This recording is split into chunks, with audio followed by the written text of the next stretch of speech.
Assalamualaikum warahmatullahi wabarakatuh. Alhamdulillah wa syukrulillah. La haula wa la quwata illa billah. Wa la na'budu illa iyyah. Asyhadu an la ilaha illallah wahdahu la syarikalah. Wa asyhadu anna Muhammadan abduhu wa rasuluhu la nabiyya wa la rasula ba'dah.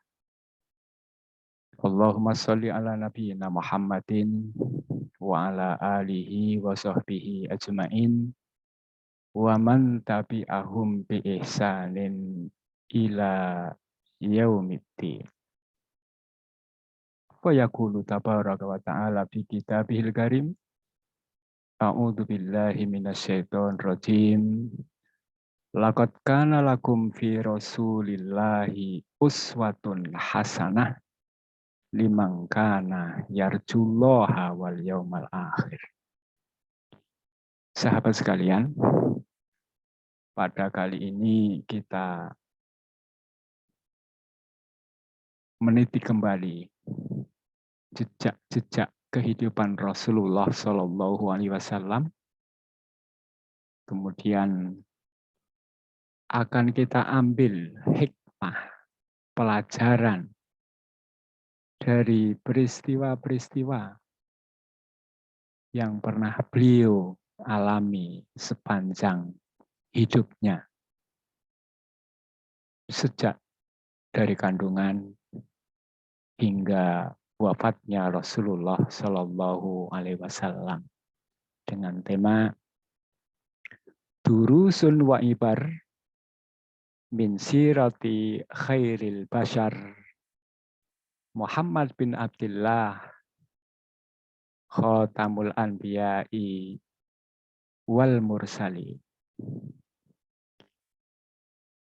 Materi yang ada di sini bisa dibaca di kitab-kitab yang beraneka macam. Ada karya Dr. Romton Al-Buti, Fiqhus Sirah. Ada Dr. Munir Khotban, Fiqhus Sirah. Juga ada buku agak kecil yang ditulis oleh Dr. Mustafa As-Sibai. Juga Durusun wa ibar fi sirati khairil bashar.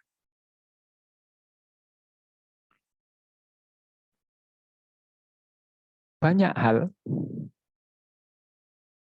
ketika kita mempelajari perjalanan hidup Rasulullah, pelajaran yang dapat kita ambil. Yang pertama-tama, ikhtarallahu al-jazirah al-arabiyyah makana maulidi nabiyyihi. Ya. Allah memilih Shibhul Jazirah al-Arabiyyah sebagai tempat kelahiran nabinya. Bahkan nabi yang terakhir. Padahal biasanya Allah memilih para nabinya di luar jazirah.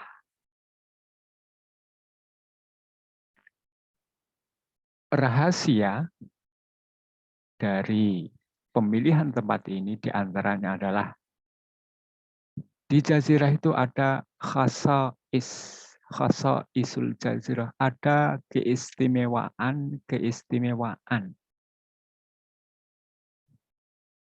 Yang pertama, letak jazirah yang ada di situ itu, di Timur Tengah tentunya, yang membentang sangat luas, panjangnya 2000 km, lebarnya 1500, yang terdiri dari padang Sahara, tandus, tidak ada sungai, menunjukkan kehidupan di situ susah. Ya. Kenapa Allah memilih tempat itu? Ada hikmah. Yang pertama, tempat itu nggak akan dilirik oleh para penjajah yang hobi menjajah tradisi dan lain-lain, sehingga tempat ini masih murni. Tradisinya adalah tradisi bangsa Arab yang masih bagus. Begitu juga siasah, perpolitikan di Jazirah ini masih sepi. Sementara di tempat lain, di Yaman sudah bergonta-ganti kerajaan. Ada penguasa Yahudi, ada penguasa Nasrani, saling serbu. Sementara Jazirah ini masih belum terkoyak oleh peristiwa-peristiwa yang berbahaya itu. Sehingga penduduknya masih mempertahankan tradisi yang ada. Baik itu tradisi jahiliyah maupun tradisi jahiliyah yang jelek maupun tradisi jahiliyah yang baik. Banyak hal-hal yang baik yang dipertahankan oleh penduduknya. Sisi agama. Di luar sana, di negeri-negeri di luar sana, di Persia, di Romawi, Yaman, agama sudah bergonta-ganti. Siapa yang menang menguasai. Sementara Jazirah dari dulu masih utuh. Sejak zaman Nabi, walaupun yang dilakukan caranya adalah cara jauh dari ajaran Islam. Ya wajar. Karena mereka sebelum kedatangan Nabi Muhammad tidak mendapatkan bimbingan dari Nabi, ulama, hampir 500 tahun setelah Nabi Isa. Sehingga ketika mencari Tuhan, mereka mendapatkan berhala dan lain. Ya. Kemudian yang terakhir, khoso isu asukan. Ciri khas masyarakat yang ada di Jazirah itu unik. Bahkan ada yang terkenal dengan nama Abu Rummat. Dermawan, karena sering masak untuk menjamu para tamu, sehingga menumpuklah arang di sekitar rumahnya, sehingga terkenal dengan Abu Rummat. Ya, inilah peristiwa, kondisi, keadaan yang ada di dalam Jazirah yang masih jauh dari hiruk-pikuk perhelatan penguasa, kemudian masyarakat masih utuh dengan tradisinya, yang tradisinya itu tadi nggak ada di tempat lain, dermawan tadi. Dan dari sinilah Allah munculkan, Allah lahirkan seorang nabi yang unik juga. Berbeda dengan nabi-nabi yang lain. Kalau nabi yang lain, orang tuanya penguasa, dan lain-lain, kayak Nabi Sulaiman. Nabi ini justru lahir dalam keadaan yatim. Ya, disitulah Allah memilih tempat ini sebagai tempat kelahiran Nabi Muhammad SAW. Yang kedua, wulidan nabiyyu min nasabin dzi syarafin. Nabi ini dilahirkan dari nasab yang mempunyai harga diri kuat, kemuliaan. Pertama, bapaknya adalah Abdullah. Abdullah itu putranya Abdul Muthalib. Kita tahu Abdul Muthalib, orang hebat, anaknya banyak, laki-laki. Ciri khas bangsa Arab, kalau punya anak laki-laki itu kuat. Tapi kalau anaknya sudah satu perempuan, itu sengsara. Kenapa? Mereka akan menggambarkan ketika nanti besar sedikit apa yang terjadi. Biasanya dirampok, diambil oleh orang. Kalau dinikahi pun, dinikahi orang juga dibawa. Itu gambaran sedihnya bangsa Arab kalau punya anak wanita. Makanya dulu ada istilah wa'dul banat. Kalau di masa depannya nggak kuat menghadapi itu, maka lebih baik dikubur hidup-hidup. Karena nggak kuat akan menghadapi peristiwa yang akan terjadi nanti. Ya, Abdul Muthalib. Kakeknya ketiga Abdul Manaf. Kemudian Hashim. Kemudian kakek yang keempat adalah Qusay bin Kilab. Kakek yang keempat Qusay bin Kilab. Ini orang hebat. Ibaratnya ini adalah presiden Jazirah Arab. Banyak hal yang dikuasai. Di antaranya adalah Sohibu Mafatihil Ka'bah. Di tangan Qusay inilah urusan Ka'bah. As-Siqayah Warifadah. Orang-orang yang haji, urusan makanan dan minuman di tangan Qusay bin Kilab. Mulia sekali. Al-Liwa, panji, bertempur, berperang, maka atas komando Qusay bin Kilab. Terus Darun Nadwah. Qusay bin Kilab juga punya gedung MPR. Kalau ada hal-hal yang penting, maka rapat di situ.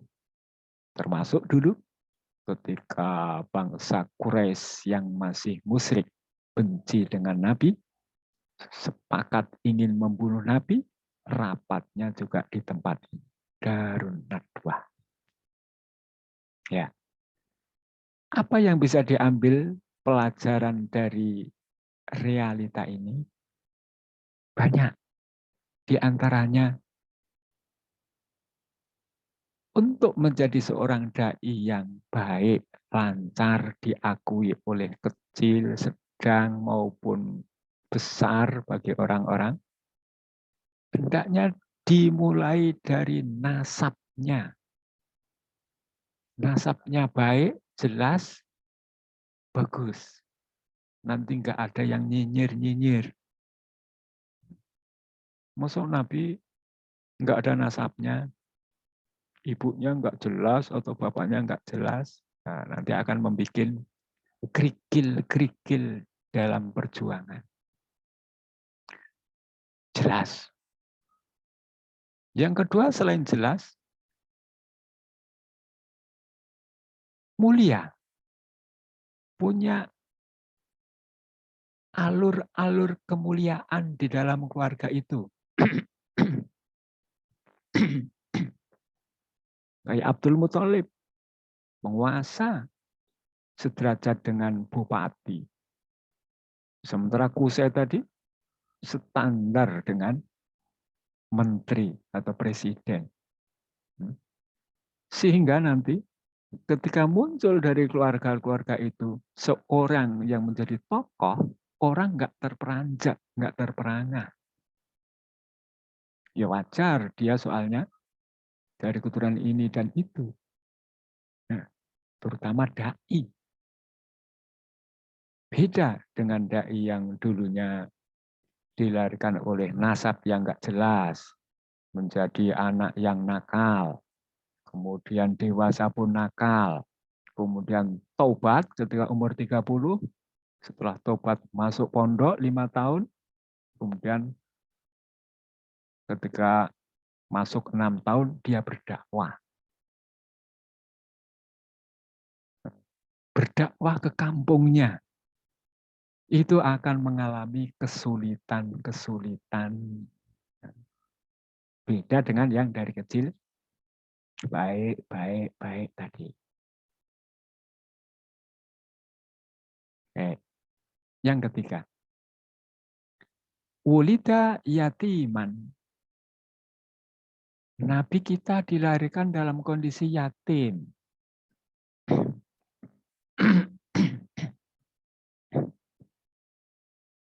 Bahkan yatimul abawaini. Bukan saja yatim wafat bapaknya, tapi nanti juga ibunya. Karena dalam kondisi yatim, maka kakeknya lah hamala jadduhu ilal Ka'bah. Ketika dilahirkan dan sudah bisa dibawa, maka Abdul Muthalib membawa cucunya ini ke Ka'bah. Tempat kelahiran Nabi dari Ka'bah dekat, paling sekitar 200 meter. Ketika dibawa ke Ka'bah, dibawa tawaf, kemudian samahu Muhammadan. Oleh Abdul Muthalib dinamai Muhammad. Kenapa Abdul Muthalib memilih kata ini? Ya, dulu kisahnya Abdul Muthalib dan serombongan ketika berjalan-jalan ke Syam, ditanya oleh penduduk Syam karena bentuknya aneh, kalian dari mana? Kemudian mengatakan bahwa kami dari Jazirah Arab, dari wilayah jauh pedalaman Makkah. Orang Syam terperangah. Bahagia kalian, hati-hati, waspada, karena dari kampung halamanmu akan muncul seorang nabi namanya Muhammadun. Ya, mungkin yang memberitahu ini adalah ahlu kitab, entah ahlu Injil atau ahlu Taurat. Nah, rombongan Abdul Muthalib ini menyebarkan berita itu bahwa suatu saat nanti akan nabi dari kampung halaman kita, sehingga beramai-ramai orang memberikan nama kepada anaknya dengan nama Muhammad, termasuk Abdul Muthalib ini tadi. Dan ternyata pilihan Nabi Allah jatuh kepada cucu Abdul Muthalib. Ya. Yaisu fi usrotin Halimah Sa'diyah arba'a sanawat. Ini kebiasaan bangsa Arab. Kalau punya anak, biasanya diserahkan kepada orang-orang yang kerjaannya mengelola anak. Dan ada satu kampung besar yang kerjaannya adalah mencari anak ke kota, kemudian dipelihara, dididik di kampung sana, terserah keluarga yang punya anak itu mau berapa tahun untuk mendapatkan upah, termasuk Nabi Muhammad yang yatim ini. Awalnya ketika ditawarkan kepada mereka, ini anak, kemudian bapaknya yatim, maka semua yang mencari anak dari kampung tadi menolak. Karena mereka menyangka nggak akan ada yang bisa membiayai kalau yatim. Ya, rombongan itu sudah dapat semua anak-anak, kecuali Halimah. Karena Halimah orangnya agak kurus, binatangnya kurus, sehingga orang yang punya anak pun khawatir. Kalau anak saya kamu bawa, nanti kekurangan gizi. Sehingga hampir semua orang menolak. Kemudian Allah tuntun lagi Halimah dan suaminya ini untuk berpikir ulang kembali mengambil anak yang tadi, anak yatim. Dan kembalilah. Sementara rombongannya sudah pulang. Sejak Halimah membawa anak ini, Muhammad ini, dari tempat itu dibawa pulang, Fadhaharat al-mukjizat. Muncul keanehan-keanehan, mukjizat-mukjizat. Yang pertama, tadi sudah ketinggalan rombongan. Tapi Halimah dan suaminya yang membawa anak ini bisa memburu mereka. Mereka terkejut. Satu. Yang kedua, sejak anak ini hidup di keluarga Halimah menjadi sejahtera. Kambing, hewan yang dimiliki sehat, gemuk, sehingga susu, modal hidup, minum di Jazirah Arab tercukupi. Dua. Yang ketiga, ketika umur 4 tahun, anak ini, terjadi peristiwa aneh. Anak ini di tengah padang pasir disaksikan anak-anak yang lain. Ditangkap dua makhluk. Dibelah dadanya. Dibuang sesuatu darinya. Dikembalikan lagi normal. Ini cerita beredar viral. Sampai ke telinga Halimah. Halimah pun takut. Jangan-jangan nanti meninggal di sini. Maka buru-buru Halimah sowan ke keluarga anak ini dan menyerahkan kepada keluarganya. Di usia 4 tahun. Ya. Yaisu ma'a ummihi. Sekarang Nabi Muhammad hidup bersama ibunya. Hawale sanatan. 2 tahun saja. Ketika umur 5 tahun sampai umur 6 tahun. Ya. Kemudian ibunya meninggal. Ketika berziarah ke Madinah, kembali dari sana di tengah perjalanan, meninggal. Saat inilah anak ini menjadi yatimul abawaini. Yatim dari 2 orang tua. Sehingga pada umur 7 tahun sampai 8 tahun, yaisu ma'ajaddihi. Hidup bersama kakeknya. Hidup bersama kakeknya. 2 tahun juga. Kemudian ketika umur 8 tahun, kakeknya pun juga wafat.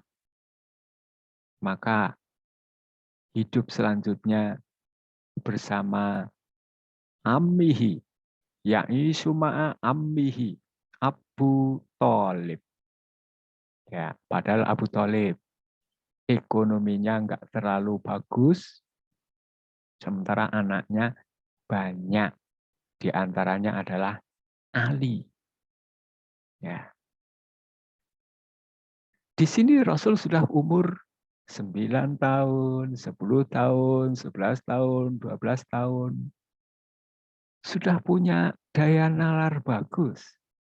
Tidak mau membebani Abu Thalib atas kedatangannya. Sehingga dia berpikir untuk mencari rizki dengan cara ro'al ghanama. Menggembalakan kambing milik orang untuk mendapatkan upah. Kerja pertama kali yang menghasilkan yang dilakukan oleh anak yatim ini tadi. Kemudian juga latihan tijaroh.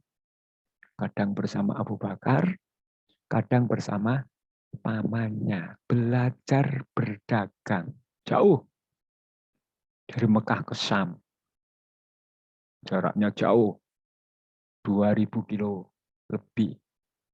Berdagang seperti itu kadang ditempuh dengan waktu 3 bulan. Lihaban wa iyaban. Pulang pergi. Yang dapat kita ambil pelajaran dari peristiwa-peristiwa ini tadi, yang pertama, dari sisi kakeknya. Kakeknya yang sudah mengerti tentang akan adanya Nabi Muhammad dan lain-lain, dan harapannya juga begitu, sehingga kakeknya pun sejak kecil mengamati dengan baik sekali, sehingga pernah berkata, Da'u ibni, Da'u ibni, biarkan cucuku, innalahu lasya'nan, karena saya lihat di dalam dirinya ada sesuatu yang agung. Cucu-cucu mereka nggak ada yang duduk di kursi beliau. Tapi anak ini ketika pegang-pegang kursi, mau naik kursi, ada kerabat yang mau menariknya karena dianggap nggak sopan. Tapi kata kakeknya, biarkan. Biarkan dia mau naik, mau apa. Karena aku lihat di dalam dirinya ada sesuatu yang agung. Ketika hidup di Halimah, bahwa ada hikmah baik.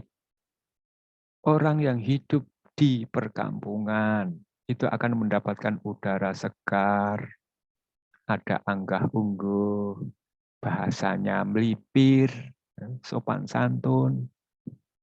Dan yang paling bagus adalah dengan medan yang bebas itu, tanpa ada polusi dan lain-lain, membuat badan dan akal sehat. Ya, munculnya mukjizat-mukjizat di luar rumah Nabi Muhammad agar diketahui oleh orang secara umum bahwa sejak kecil anak ini aneh. Anehnya aneh bagus. Sehingga suatu saat nanti ketika menjadi orang yang aneh, wajar. Ternyata belakangan mengaku sebagai nabi, wajar. Karena sejak dulu aneh, tapi anehnya yang baik. Ya. Jadi di sini Allah mempersiapkan anak ini dari kecil untuk menjadi seorang nabi yang akan menerima risalah yang berat menjalankannya. Makanya dipersiapkan kehidupan yang unik-unik. Ya. Terus, ketika hidup dengan keluarganya hanya 2 tahun, ya, ini luar biasa. Allah memutus mata rantai antara keyakinan orang tuanya, bapak, ibu, kakek, terhadap yang akan diajarkan dia. Ya. Luar biasa di sini. Coba kalau Nabi Muhammad itu hidup dengan bapak, ibu, kakek sampai berdakwah nanti. Ketika mengaku ini wahyu dari langit, yang percaya siapa? Tradisi bangsa Arab, agama anak itu agama orang tua. Orang tualah yang mengajari anak itu. Makanya Rasul nanti bersabda, fa'abawahu ladzi yunajjisanihi. Dua orang tuanya yang akan menjadikan anak itu menjadi Majusi atau Nasrani. Karena tradisi bangsa Arab begitu. Sehingga kalau belakang nanti mengaku sebagai nabi, sementara orang tuanya lengkap, orang gampang menuduh itu ajaran orang tuamu. Nah, kalau hanya 2 tahun, gimana orang tua mengajarkan? Mereka sudah wafat. Sehingga memutus mata rantai tuduhan bahwa ayat Al-Quran itu dari orang tuanya putus. Menunjukkan betul-betul wahyu ini adalah datang dari langit, datang dari Allah. Bahkan didukung nanti terkenal Nabi kita itu adalah ummiyun, layak walayak tub. Itu bagus sekali, luar biasa sekali. Coba kalau Nabi kita dari kecil sudah masuk TPA, bisa ngaji, setelah gede ngaku nabi. Ya orang senyum nyengir. Karena dari dulu sudah belajar Iqra gitu ya, atau Sakifa gitu ya. Tapi yang ini Nabi kita ummiyun. Bahkan ketika ditangkap Jibril, Iqra. Kata Nabi, mana Nabi Qari'in? Saya nggak bisa baca. Karena ummiyun tadi. Jadi kadang ada orang yang malu punya Nabi, yatim punya Nabi, ummiyun. Apa ummiyun itu? Orang yang nggak bisa membaca dan tidak bisa menulis. Bukan itu justru menunjukkan apa yang datang dari langit itu original, asli, bukan ajaran kedua orang tuanya. Ya, ini yang paling terpenting. Kemudian beliau hidup bersama pamannya, kemudian mencari rezeki. Ya, semua orang, terutama dai, walaupun menjadi dai, hendaknya tetap mencari rezeki itu suatu hal yang harus dilakukan. Rasul saja mencari rezeki ya, dengan apa? Menggembala kambing, kemudian nanti bertijarah, bahkan nanti menjadi saudagarnya siapa? Khadijah. Yang keempat, yakunu Muhammadun tajira Khadijah. Ya, jelas sekali. Setelah Khadijah mendengar di Jazirah Arab ada orang yang shadiqun aminun, bahkan fatona, itu udah viral. Khadijah menawarkan, karena Khadijah itu janda berkali-kali. Suami pertama meninggal, suami kedua meninggal. Padahal orang hebat Khadijah itu. Wibawa. Khadijah menawarkan agar dia menjadi pedagangnya, membawa dagangan dari Mekah ke Syam, dijual. Kalau mau dia gajinya 2 kali lipat dengan orang biasa. Nah, Muhammad yang masih belum jadi nabi ini tertarik dan mau. Ya, lahu ujratun adzimah. Dari Khadijah mendapatkan upah besar. Setelah berdagang berbulan-bulan, bertahun-tahun, yarbahu ribhan aziman. Untungnya luar biasa. Kenapa? Lisitkihi wa amanatihi. Karena jujur dan amanahnya. Apa yang dilakukan oleh Nabi? Khadijah juga terperangah. Akhirnya menyelidiki.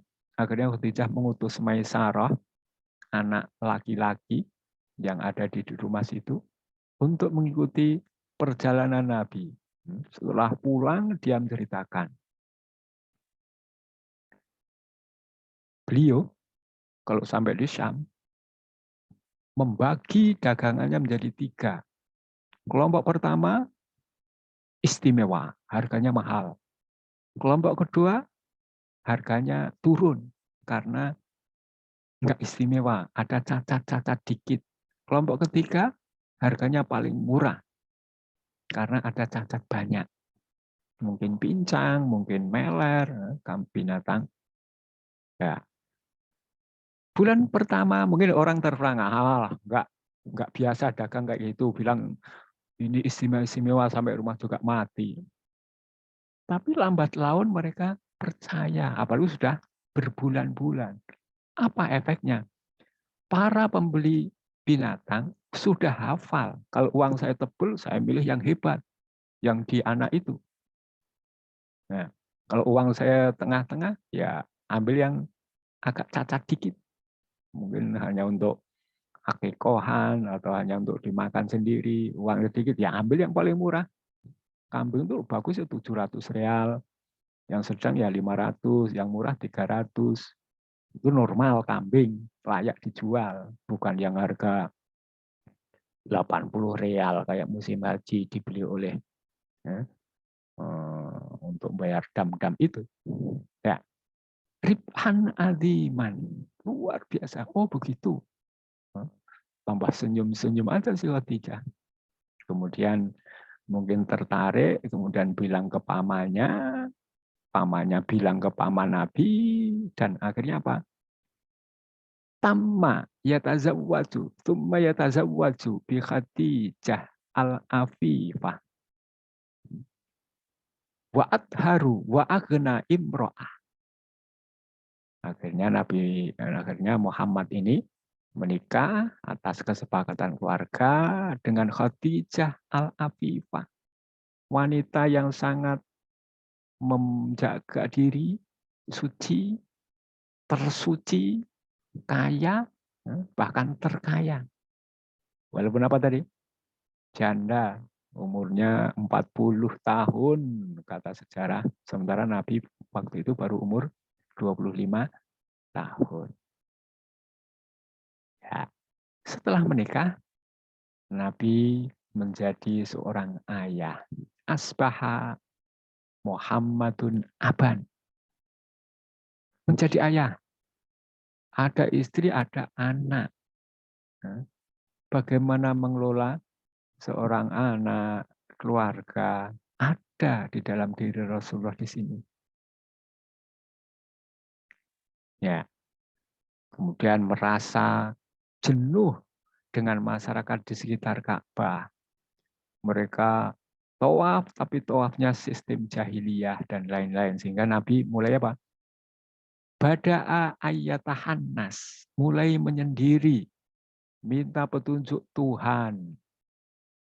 Menyendiri di Filghor Hira, jauh, sekitar 13 kilo dari Mekah menuju timur laut. Ada gunung Jabal Nur, di atasnya ada lubang kecil. Di situ lama, berminggu-minggu. Bekalnya habis, pulang ambil. Ya. Dan akhirnya ditutup dengan peristiwa nuzulul wahyi, turunnya ayat yang terkenal dengan surat Al-Alaq, Iqra. Iqra. Nah, sehingga Nabi karena umiyun, mana Nabi Qari'in? Saya nggak bisa baca, nggak punya hafalan apa-apa. Dipeluk, dipiting, suruh baca, nggak bisa sampai 3 kali. Baru setelah itu diajari Iqra, Bismi Rabbikal ladzi khalaq. Ya, takut sekali Muhammad saat itu. Sehingga pulang pun masih dalam kondisi takut, menggigil. Sehingga sampai rumah memanggil Khadijah dengan berkata, Zammiluni, Zammiluni. Tolong selimuti aku, tolong selimuti aku. Bahkan kata Nabi, saya takut akan dicelakai. Maka Khadijah pun menjawab perkataan yang unik. Nah, di sini peran istri yang baik, yang mempunyai akal sehat, dan pengetahuan yang lumayan. Apa kata Khadijah? Mendengar suaminya khawatir kalau dibunuh, maka Khadijah menjawab, enggak. Enggak akan ada orang yang membunuh kalian, Anda. Anda itu orangnya baik, sering menjalin silaturahim, sering membantu orang, dan kamu sering pro dengan yang kebaikan. Demi Allah, demi Khadijah, Anda nggak akan hinakan. Bahkan, kata Khadijah, ini adalah tanda-tanda kenabian. Anda akan menjadi seorang nabi. Dari mana Khadijah punya ilmu kayak begini? Padahal dia juga nggak punya jin. Walaupun Khadijah menyampaikan itu masih dalam kondisi ragu. Maka agar tidak ragu, Khadijah pun pergi ke pamannya Warokoh menanyakan peristiwa yang dialami. Maka Warokoh pun membetulkan bahwa suamimu adalah calon nabi. Karena sudah ditulis di dalam kitab-kitab, ciri-cirinya seperti itu adalah ayat dari Allah. Maka berbahagialah Khadijah.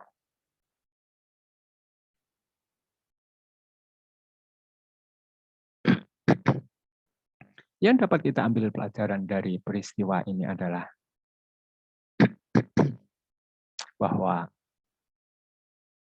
siapapun yang hidup di muka bumi, mencari rezeki itu suatu hal yang harus untuk menghidupi diri, keluarga.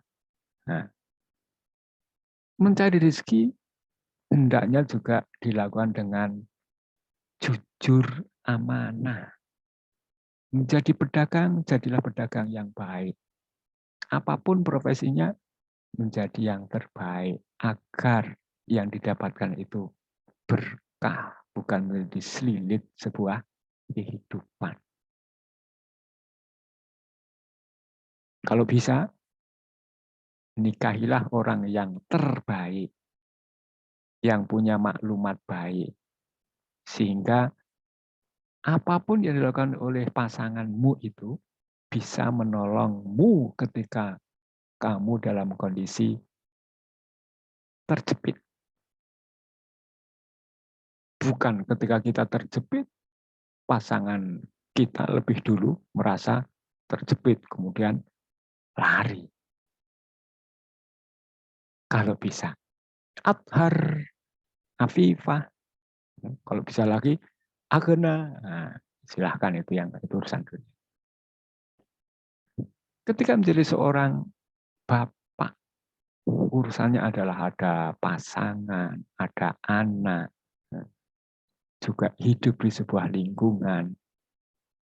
Ada semua contohnya dari Rasulullah ketika kita hidup di sini. Kemudian ketika Rasulullah mulai bertahanus menyendiri, seorang dai hendaknya mengkhususkan waktu untuk menyendiri, bukan harus di goa, tapi untuk sekarang mungkin dengan sholat tahajud. Karena itu akan mempermudah jalan bagi seorang dai. Aib kalau seorang dai tidak pernah melakukan hal ini. Gimana dia akan melapor kepada Tuhan? Dakwah saya di sana ditolak, dakwah saya dinyirim, masjid saya dilempari batu. Lapor kepada Tuhan. Ya, berdakwah harus sesuai dengan dalil-dalil dari agama Islam. Kalau dulu turun wahyu, sekarang kita memperhatikan ayat-ayat Al-Quran. Kita pelajari ayat Al-Quran, satu ayat kadang beda makna oleh dai yang lain. Akan terjadi perselisihan. Satu hadis bisa jadi perselisihan. Tergantung maklumat yang masuk ke dai itu seberapa banyak. Semakin banyak maklumat, tidak mudah berselisih yang diramaikan. Wajar. Jangankan kita yang jauh dari Nabi. Sahabat dulu pun banyak yang khilaf.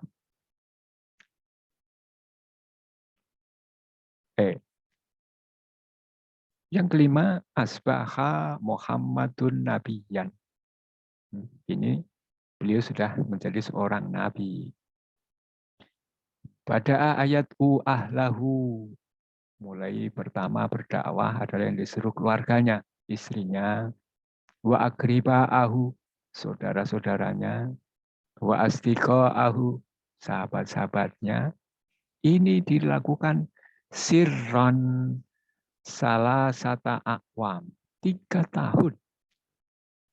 Ketuk pintu, assalamualaikum, masuk, ngobrol, mengajak dakwah, mendukung risalah, 3 tahun.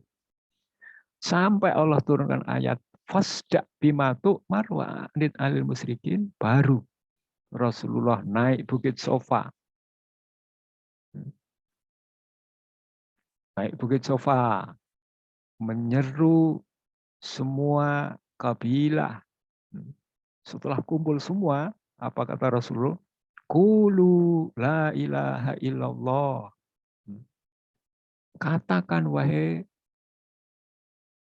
Penduduk Jazirah ucapan la ilaha illallah. Inilah kalimat pertama kali muncul secara jahar di atas bukit Sofa. Disampaikan Nabi kepada penduduk Jazirah Arab. Dan inilah halilintar pertama menyambar mereka yang tidak siap.